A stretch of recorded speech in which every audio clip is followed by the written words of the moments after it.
Bonjour à tous, donc aujourd'hui je vais faire une vidéo donc avec une autre psychogénéalogiste pour vous parler des loyautés familiales. Donc je vais laisser Marie-Sophie se présenter.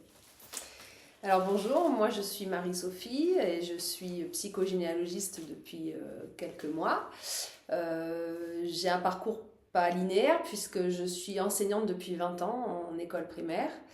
Et, en fait la vie par ses chemins tortueux m'ont amenée à m'intéresser à d'autres choses que mon métier principal et à m'ouvrir à de nouvelles disciplines. Et en fait, j'ai eu un vrai coup de cœur pour la psychogénéalogie parce que ça m'a beaucoup parlé sur mon propre arbre généalogique à moi.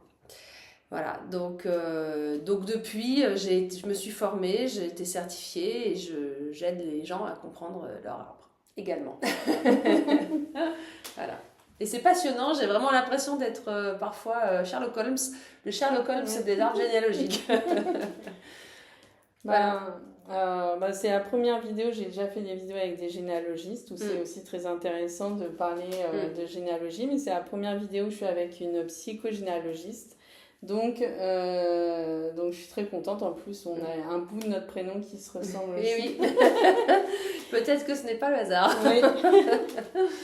Et donc, du coup, on va vous parler des loyautés familiales. Donc, du coup, pour toi, qu'est-ce que c'est que les loyautés familiales invisibles? Les loyautés, alors oui, c'est souvent qu'elles sont invisibles, hein, c'est pour Ouais. ça qu'on les appelle des loyautés familiales invisibles. En fait, les loyautés familiales, ce sont des choses qui se répètent ou qu'on s'oblige à répéter, qu'on s'impose ou qu'on ne s'impose pas, enfin qu'on s'empêche de faire. Et ça, en loyauté envers les personnes de notre arbre, donc notre famille, les personnes de notre clan, donc nos aïeux, ça peut être nos oncles, nos tantes, nos grands-parents. Et, euh, et en fait, tout ça, ça nous empêche de vivre notre propre vie, puisque finalement, parfois, on choisit un métier par loyauté, mais pas par envie, par vocation, juste parce qu'on s'oblige à le faire. Ou on n'en choisit pas un qu'on aimerait faire en loyauté à sa famille, parce que ça serait pas bien vu de le faire dans sa famille. Donc voilà, ça c'est des loyautés familiales invisibles. Donc voilà, on les traque, on les cherche dans l'arbre et on essaye de s'en libérer pour pouvoir avancer. Mais c'est vrai qu'avant, ils ne travaillaient pas forcément sur eux. Non.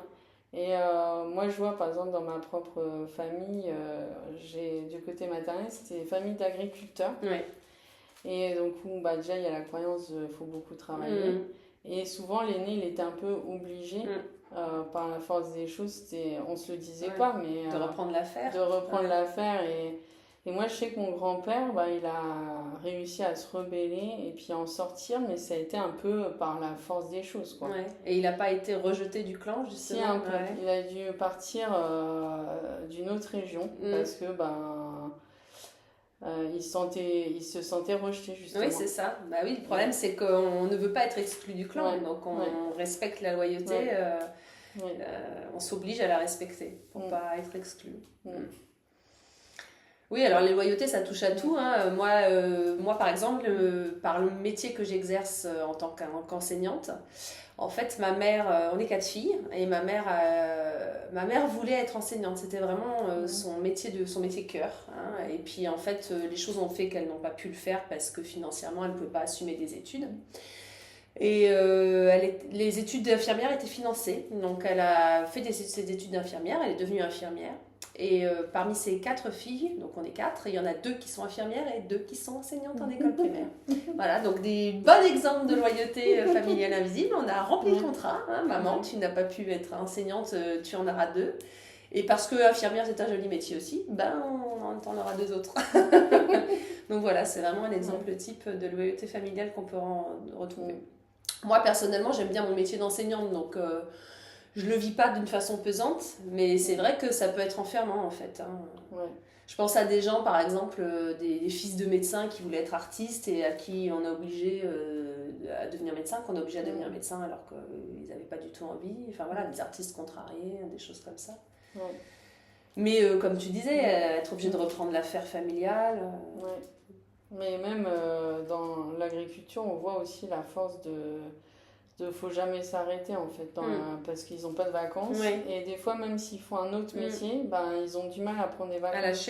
À lâcher. Et c'est aussi, je pense, une loyauté invisible de la force du métier d'agriculteur, où on travaille 12 mois sur 12. Ouais, les croyances qui sont liées à ce métier. Qui sont créées à ce métier et qui restent pour moi des loyautés invisibles qu'on se rend même plus compte. Ça devient normal de travailler comme ça. Et moi, je sais que c'est une croyance que j'ai eue. C'est vrai. J'ai dû travailler dessus au début. Pour prendre du bon temps de temps en temps. Bah oui, c'est vrai. Oui, puis il y a aussi le phénomène de société où on ne veut pas passer pour un feignant. Donc en fait, ça a été ancré dans les lignées. Hein. On ne passe pas pour un feignant, donc il faut travailler. Parce que bon, toutes les loyautés sont quand même très liées au contexte sociétal à côté, au moment où ça se produit d'ailleurs, parce qu'on voit bien qu'aujourd'hui, il y a des choses... on peut avoir un enfant sans être marié, alors qu'avant c'était très mal vu et il fallait surtout pas avoir un enfant, c'était une honte. Voilà, donc le contexte sociétal est très intéressant aussi à étudier dans les contextes.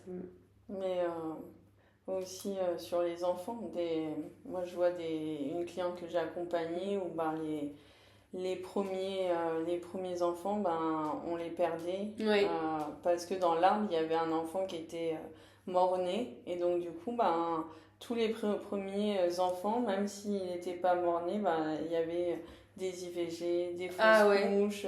On s'empêchait d'avoir le premier enfant. Le premier enfant. En loyauté. En loyauté, c'était des schémas on avait déjà remonté à 4 générations dessus et le premier, il n'arrivait pas au bout. Ou s'il arrivait au bout, il mourait. Donc les loyautés invisibles peuvent des fois aller loin et que des fois, on se dit celui-là c'était parce que le contexte c'était hors mariage ou parce que il était malade donc il n'a pas pu... quelque part on s'obligeait d'une façon ou d'une autre. Après ça peut être aussi le nombre d'enfants.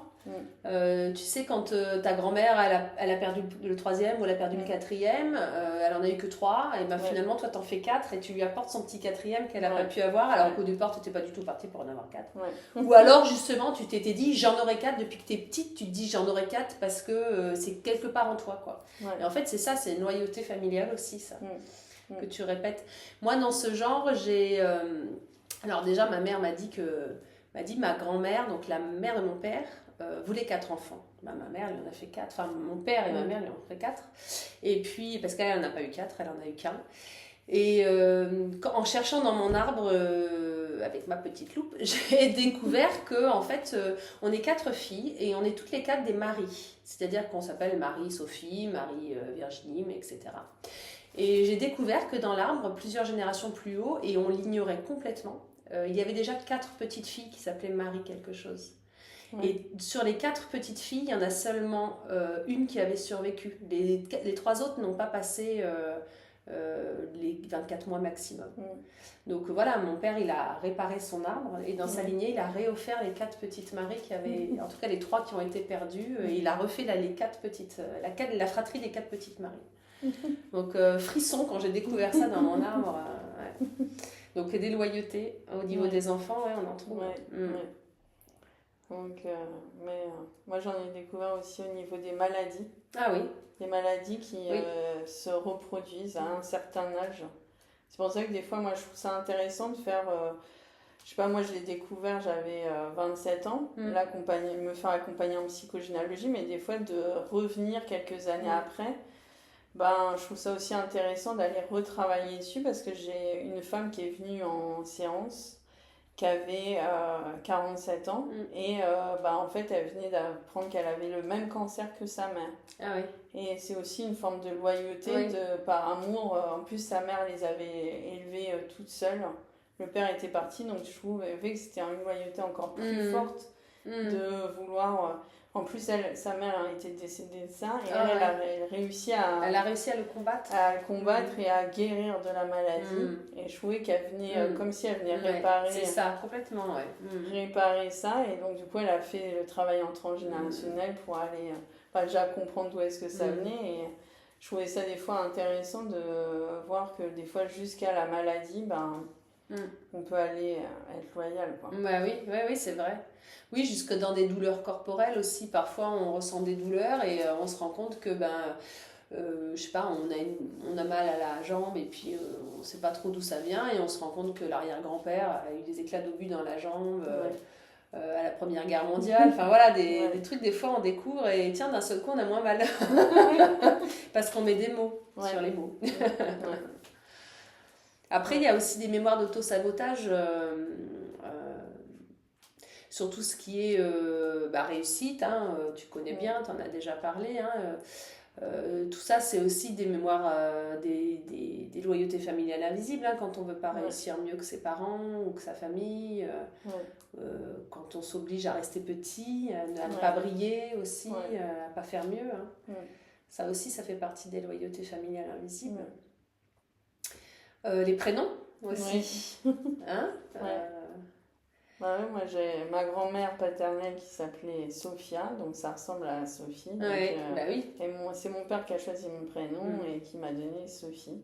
Et est-ce qu'il le dit que c'était en mémoire de ta grand-mère ou... Non, il le dit pas. Non. Il le dit pas, c'est lui qui a, quand ils ont dû choisir le prénom, il a dit, pour moi je le sens, c'est à l'intérieur de moi, je sens que c'est une Sophie. Il n'arrivait pas à l'expliquer et en fait, moi j'ai pas connu ma grand-mère.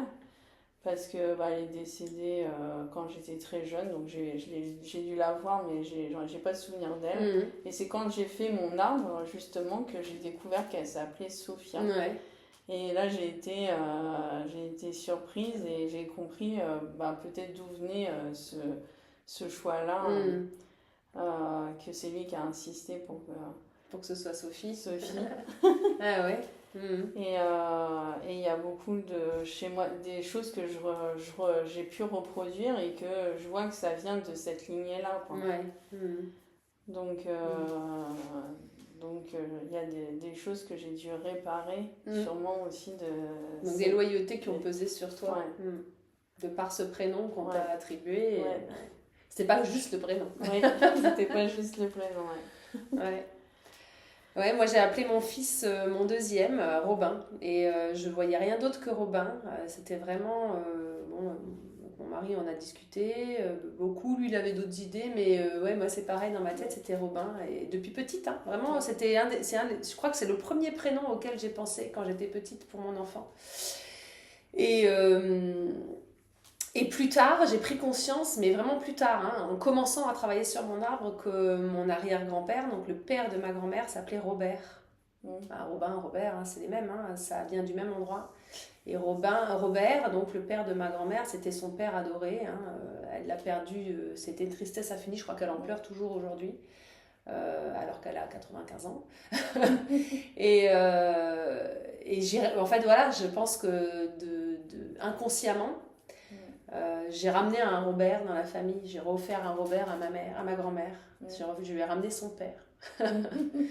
Voilà, bon, des fois on fait peser aussi des loyautés sur nos enfants sans le vouloir, hein. Sans en avoir conscience. On en a parlé maintenant, il le sait, hein, qui s'appelle comme son arrière-grand-père, mais que c'est pas les mêmes. Voilà, je lui répète régulièrement pour le libérer justement de cette loyauté. Qu'est-ce que tu proposes, toi, à tes consultants pour les libérer des loyautés ? Moi, je propose soit des lettres, quand il y a des liens comme ça, des fois, c'est des lettres, d'envoyer des lettres à l'univers pour se libérer de certaines choses, quand des fois on prend conscience... par exemple, si je t'aurais eu en séance et que ça t'aurait pesé tu te rends compte que tu as donné un nom qui est à ton fils qui est en lien avec ton âme, de réécrire pour toi, te libérer déjà de ce poids-là que tu aurais. Sinon, je propose d'autres rituels avec soit d'écrire avec la main opposée. D'accord, j'en ai entendu parler de ça. Sur 3 jours pour libérer ce qui est lié au passé, ce qui est lié au présent. Et du coup, si je la libère pas, ce qui m'impactera dans la vie future, donc pour libérer sur ma vie passée, sur ma vie présente et ma vie future. Et ça, c'est un exercice, souvent mes patientes me haïssent quand elles font, parce qu'il faut écrire de la barre posée. Ouais, c'est chaud. Et en fait, donc quand j'ai vu ça, j'ai aussi entendu que c'était parce que ça sollicitait une autre partie du cerveau qui justement était dans l'inconscient, c'est ça? Oui, et ça permet d'enregistrer mieux. Et en fait, la majorité, à la fin, en fait, elles voient des changements significatifs sur des choses. Là, j'en ai accompagné une où il y avait eu pas mal de répétitions au niveau de l'inceste. De l'inceste qui se répétait dans la famille, quoi, avec des membres de la famille. Et en fait, juste après, en fait, elle est tombée malade. Mais ça a été une libération, comme si son corps avait purgé. En fait ce qui se passait. Donc, et après, c'est souvent un nettoyage, elles se sentent plus elles-mêmes et plus soulagées en fait. La prise de conscience, elle aide déjà beaucoup. Sans l'acte symbolique en lui-même, juste la prise de conscience, ça libère déjà. Mais moi, c'est ce que je dis, c'est que des fois, de mettre des mots dessus, déjà pour moi, c'est 80% du travail. C'est déjà 80% du travail d'aller explorer en fait déjà la place qu'on prend et d'aller voir tout ça en fait sur son arbre. C'est 80% du travail de le voir et d'en prendre conscience. Et après il y a les 20 autres où moi je vois que des fois en fait il y en a besoin quand c'est des choses qu'on voit que ça se répète vraiment depuis plusieurs générations. Là faut nettoyer. Faut nettoyer, J'ai une consultante qui me disait c'est fou, mais en fait, je savais tout ça, mais tant que je l'avais pas vu avec vous et qu'on l'avait pas mis sur le papier, j'en avais pas conscience. Et pourtant, elle le savait, que sa grand-mère s'appelait comme ça, qu'elle avait vécu ci, que là. Et tant que ça n'avait pas été conscientisé, couché sur le papier et dit, regardez, vous voyez bien, elle le voyait pas. Et pourtant, elle le savait. Donc, savoir, c'est pas tout le temps l'avoir en conscience. Donc c'est vrai que le travail de psychogénéalogie est très important. Moi, je milite pour que tout le monde le fasse. Mais non, mais c'est vrai, il faudrait que tout le monde le fasse. C'est un retour très important sur soi-même, sur sa propre lignée, ça éviterait tellement de problématiques. Moi, je fais partie d'un réseau professionnel et c'est ce que je dis. Quand j'y vais, je dis, moi, je suis pas là pour principalement trouver des clients, mais je suis là pour sensibiliser parce qu'on a tous un héritage familial, on peut pas y échapper. Et même si aujourd'hui on n'a pas spécialement de problématique, en fait c'est toujours intéressant d'aller voir justement cet héritage familial. Tout à fait. Et c'est ce que à chaque fois que je vais dans des rencontres avec d'autres entrepreneurs, je dis je suis là. Si j'ai des clients, c'est un peu le beurre dans les épinards. C'est un plus, mais je suis là pour sensibiliser sur qu'on en aurait tous besoin et qu'on n'est pas obligé de se dire tiens, j'ai une problématique. Oui, c'est ça, je suis bien d'accord. Je vais aller voir ce que je vais aller libérer dans mon transgénérationnel, parce que moi, la majorité de mes clients se disent, quand ils viennent me voir, ils ne me disent pas j'ai telle problématique, c'est lié au transgénérationnel. Ils viennent voir parce qu'ils ont une problématique, mais qui viennent voir par curiosité est-ce que ça serait pas du transgénérationnel. Voilà, c'est ça. Et en plus, moi pour venir me voir, toi ça doit être la même chose, mais dans une première séance on n'est pas obligé de connaître tout son arbre généalogique, d'avoir fait des recherches. Maintenant justement, au contraire, parfois ce qu'on ne sait pas c'est aussi important que ce qu'on sait. Mais c'est vrai que souvent c'est l'image, j'aime bien donner des images, mais on a l'impression de connaître et de tout savoir sur notre famille. Mais c'est un peu... Je donne l'exemple, tu as des lunettes, des fois on les met... J'ai eu beaucoup d'amis, ils les mettent sur leur tête, comme ça ils vont passer des heures à chercher leurs lunettes, et ils les sentent et tout, mais au bout d'un moment tu leur dis elles sont sur ta tête, et en fait c'est une évidence.